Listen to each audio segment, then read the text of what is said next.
À Paris, la CSI est habilitée à intervenir dans toute la capitale. Mais 80% de ces sorties se déroulent toujours dans les mêmes quartiers. Les cités des 18, 19 et 20e arrondissements.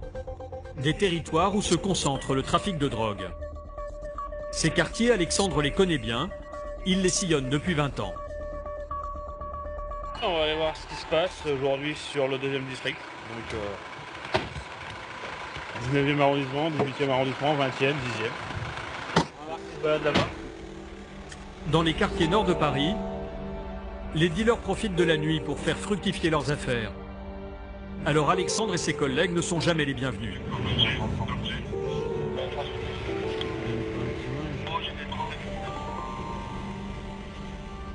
Ici, on est sur le 20e arrondissement. Donc là aussi, bon nombre de groupes, de petites bandes qui peuvent s'exercer à quelques larcins, quel que soit le larcin d'ailleurs.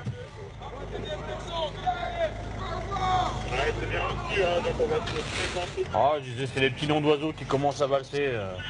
Ici, on y est un petit peu coutumier. Un quartier réputé pour ça. Ils sont assez méchants aussi. Et ce soir-là, Alexandre ne croit pas si bien dire. Quelques minutes plus tard, les policiers du 20e arrondissement l'appellent en renfort sur un cas d'extrême urgence. TNCQ de 51 Charlie 32, vous pouvez me redonner exactement l'endroit où il y aurait ce coup de feu? 73 rue Saint-Blaise.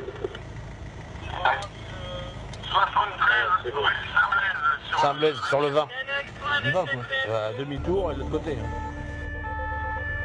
Un règlement de compte vient d'avoir lieu dans un quartier classé zone de sécurité prioritaire. Alexandre et son coéquipier accélèrent car la situation risque de devenir tendue.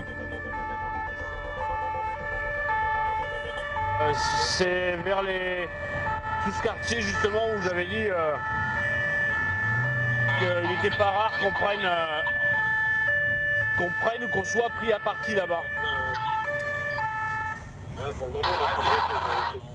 CQ 51 Charlie 32, on est dans la rue Saint-Blaise. Une douille au sol. En arrivant sur place, les hommes de la CSI découvrent ces jeunes. Ils se sont fait tirer dessus. Au sol, un de leurs amis. Il a reçu 3 balles. La victime était en train de manger et de boire, à 4 heures du matin, sur la place, avec ses amis, quand une voiture a surgi. À bord, un homme a ouvert le feu dans sa direction. Alexandre tente de trouver des témoins de la scène. 3 à 4 détonations. Le tireur se serait servi d'un pistolet automatique. Une arme que les bandes n'hésitent plus à utiliser en plein Paris. Donc là c'est des douilles. Donc on en a une ici, une encore là-bas, une encore ici là-bas. On cherche des douilles, on en a déjà retrouvé 5 sur le sol. Un homme a été blessé par balle. Donc toutes les preuves, on essaie de les conserver au maximum. Donc on essaie de voir s'il n'y en a pas d'autres. L'une des balles est passée près du cerveau du jeune homme et s'est fichée sous son oreille. Une autre l'a touché à la poitrine, à quelques centimètres du cœur. La troisième s'est logée dans sa jambe. Il reste conscient, donc avec des lésions par balle, donc pénétrantes. C'est-à-dire que les orifices, on a les orifices d'entrée, pas les orifices de sortie. Donc on présume que les balles sont encore à l'intérieur du corps. On est dans la première heure. Dans la première heure, tout peut se passer. Il peut mourir dans une demi-heure comme on peut passer le cap. Le jeune homme, âgé de 24 ans, est emmené à l'hôpital. Il s'en tirera miraculeusement car aucun organe vital n'a été touché. Les policiers de la CSI ont réussi à évacuer les badauds. Ils protègent la scène en attendant l'arrivée des enquêteurs de la police judiciaire. On attend l'arrivée de la 2e DPJ qui, elle, va ramasser donc tous les indices nécessaires aux besoins de l'enquête. Ces coups de feu seraient liés à un conflit entre bandes sur fond de trafic de drogue. L'auteur des tirs a finalement été arrêté quelques jours plus tard. Il venait d'une cité voisine. Il risque 15 ans de prison.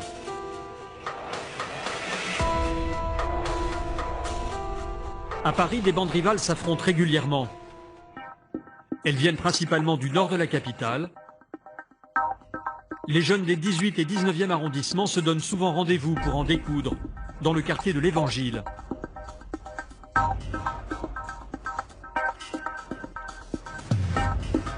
La CSI occupe le terrain afin d'éviter les débordements. Là, on a un groupe d'une vingtaine de jeunes, hein, ils ont encore 13-14 ans à peu près.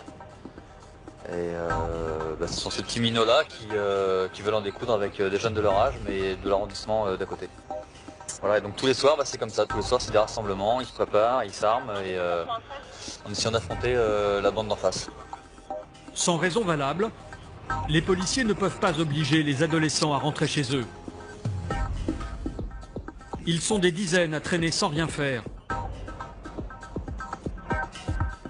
Mais ce soir-là, certains ont décidé de s'en prendre à un véhicule de la police. Bon, en fait, là, les collègues qui sont sur le secteur se sont fait caillasser. Le fait qu'il y ait moins de véhicules de police, et là, les jeunes ils sont en supériorité numérique et du coup, ils en profitent un petit peu, quoi. Les policiers n'ont pas le droit de fouiller les passants sans motif. Mais ces jets de projectiles vont permettre à la patrouille de contrôler plusieurs jeunes pour retrouver les coupables. Ils croisent un groupe qu'ils connaissent bien. Mais décidément, on se voit tous les jours. Tous les jours. Genre, toujours la même convoi, quoi. C'est tous les jours. Devant notre caméra, un jeune ne cache pas la rivalité qu'il entretient avec une autre bande. C'est quoi là? Si on redescend, c'est pas fini, c'est pas fini. C'est pas fini. Ça va jamais finir avec ça, va jamais finir. Je vais toujours les fumer. Pas parce qu'ils m'ont fait à côté, j'ai fait garde à vue, non. Ça j'ai pas oublié. Pas d'armes sur eux et aucune dans le caniveau. Les policiers n'ont rien à leur reprocher. Ils les laissent repartir. C'est bon? Bon allez les jeunes. À tout à l'heure. Ah ouais, Marceau. Aïe aïe. À tout à l'heure. Ça fait 18. Avec ce type de contrôle, les policiers veulent aussi dissuader les bandes de se battre. Mais ce soir-là, les choses ne vont pas se passer aussi facilement. Voilà, ils sont tendus parce qu'effectivement on est sur le secteur et puis on est sur leur dos, donc on les laisse pas faire s'ils ont envie. Et ils vont s'en prendre aux forces de police maintenant. Quelques minutes plus tard, la patrouille recroise les mêmes garçons. Ils sont une vingtaine alors que les policiers ne sont que 3. Un jeune va les provoquer. Une pierre vient d'être lancée sur la voiture. Le garçon qui l'a jeté se dissimule derrière ses amis et part vers la droite. Non, je crois que c'est celui-là, là. Gwen décide de l'interpeller au milieu de ses amis. C'est toi qui as lancé? C'est toi qui as lancé? La bande tente alors de le délivrer. Ils encerclent la patrouille. Les policiers sont débordés. L'un d'eux est obligé de faire usage de sa matraque pour les tenir à distance. Le groupe veut clairement blesser les policiers. Non, c'est bon. Et d'un seul coup, une pluie de projectiles va s'abattre sur eux. C'est bon, d'accord. Ouais. Pardon? Putain. D'abord un casque de scooter, Urgent. puis une trottinette. Urgent. Gwen appelle à l'aide, car ils sont en infériorité numérique. Ta gueule. Balance-moi le BD, putain. Pour reprendre le dessus, il demande à son collègue de récupérer le LBD, un flashball. Balance-moi le BD, nom de Dieu. Allez. Le calme revient rapidement, mais les policiers se sont fait une grosse frayeur. Celui par qui tout a commencé continue à se rebeller, mais il sera vite immobilisé par la CSI. Il passera en comparution immédiate le lendemain. À mon avis, non. On va faire le... Ah si. J'ai un collègue qui saigne du visage, mon équipier qui saigne du visage. On a fait usage du LBD également, on s'est pris les projectiles, plomb métallique, casque. C'est parti en sucette. Le policier blessé se fera poser 17 points de suture au visage. Parmi les objets lancés, ces montants de lit en bois. En première ligne face à ces violences urbaines, la CSI se trouve fréquemment confrontée à de tels actes. Tous les ans à Paris, une soixantaine de policiers de la compagnie sont blessés au cours de leur mission.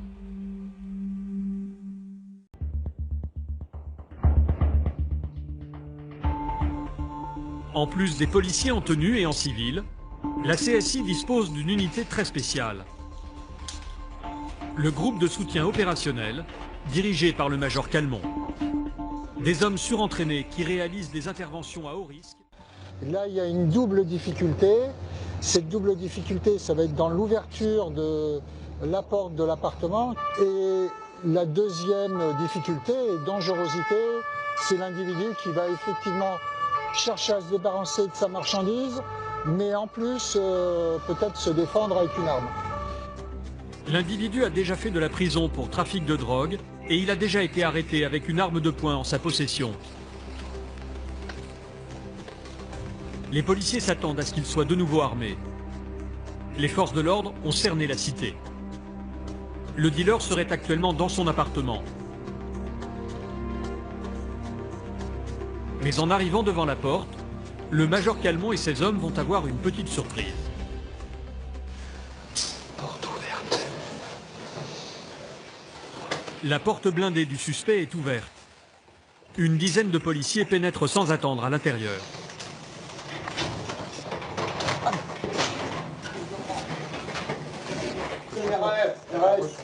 On continue. Le trafiquant s'est-il caché dans une pièce? Manifestement, l'appartement est vide. Le suspect a sûrement repéré les policiers à leur arrivée depuis ses fenêtres. Mais son téléviseur est encore allumé. L'individu vient juste de prendre la fuite. Cédric, tu m'envoies quelqu'un, un binôme dans les escaliers, il monte jusqu'en haut et redescend. Le major est persuadé que le dealer est encore dans les murs. Le trafiquant est peut-être en train de se réfugier chez un complice. Les policiers doivent faire vite. Ils partent à l'assaut des 15 étages de l'immeuble. Et en arrivant au 10e,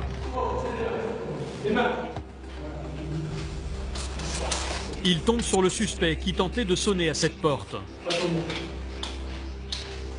L'homme n'est pas armé, il se laisse arrêter sans résistance. Quelques secondes à peine, et le trafiquant échappait aux policiers du major Calmont.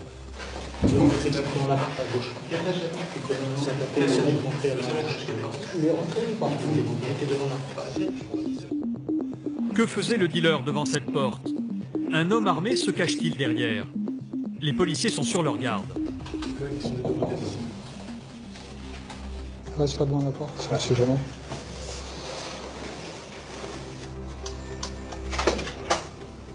Bonjour. Bonjour, c'est la police. Moi, je viens avec ma petite fille. Très bien, on va rentrer 2 minutes vous parler s'il vous plaît, monsieur. Oui.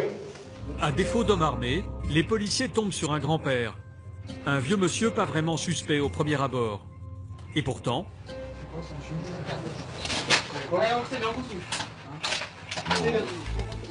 Posé sur le lit de son fils, des quantités importantes de résine de cannabis. Une marchandise qui interpelle l'équipe du major. Il est où votre fils, monsieur, là? Pour l'instant, je ne suis pas, monsieur. Vous savez pas, il va rentrer Normalement, il rentre. Hein. Il a quel âge? 40 et quelques. D'accord. Il travaille? Oui, il travaille, monsieur. D'accord, bien, monsieur.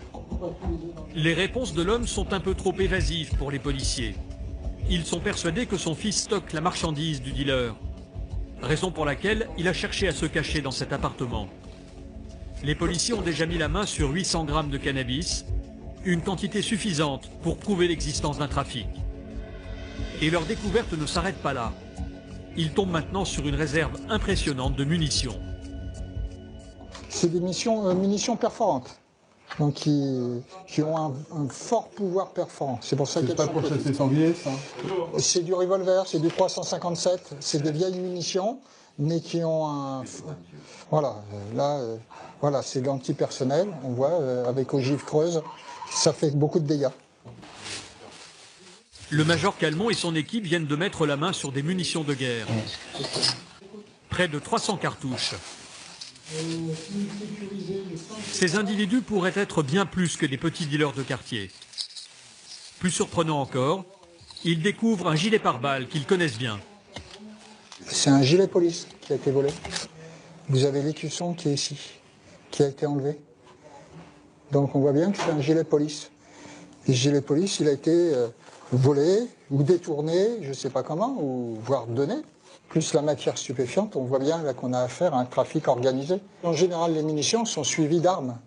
Les armes, on les a peut-être pas trouvées maintenant, mais elles existent. Le major Calmont est redescendu à l'appartement du suspect pour tenter de retrouver des armes. Les policiers de la CSI ont mis la main sur une centaine d'euros et sur d'autres cartouches, mais aucune trace d'arme à feu. Placé en détention, l'individu risque 3 ans de prison ferme pour trafic de stupéfiants. Son père n'a pas été inquiété. Chaque mois, ces gros bras de la compagnie de sécurisation réalisent une vingtaine d'interventions musclées.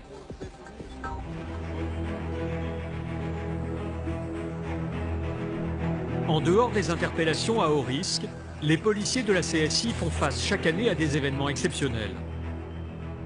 Des regroupements de grande ampleur, dans les rues, qui parfois risquent de dégénérer.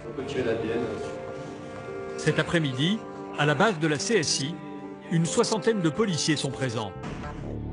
Le capitaine et ses hommes vont sécuriser le quartier de Barbès. C'est traditionnellement le lieu de rassemblement de la communauté algérienne. Les supporters sont encore rivés aux écrans, dans les bars. L'équipe nationale algérienne est en passe de l'emporter. La soirée s'annonce radieuse pour les supporters.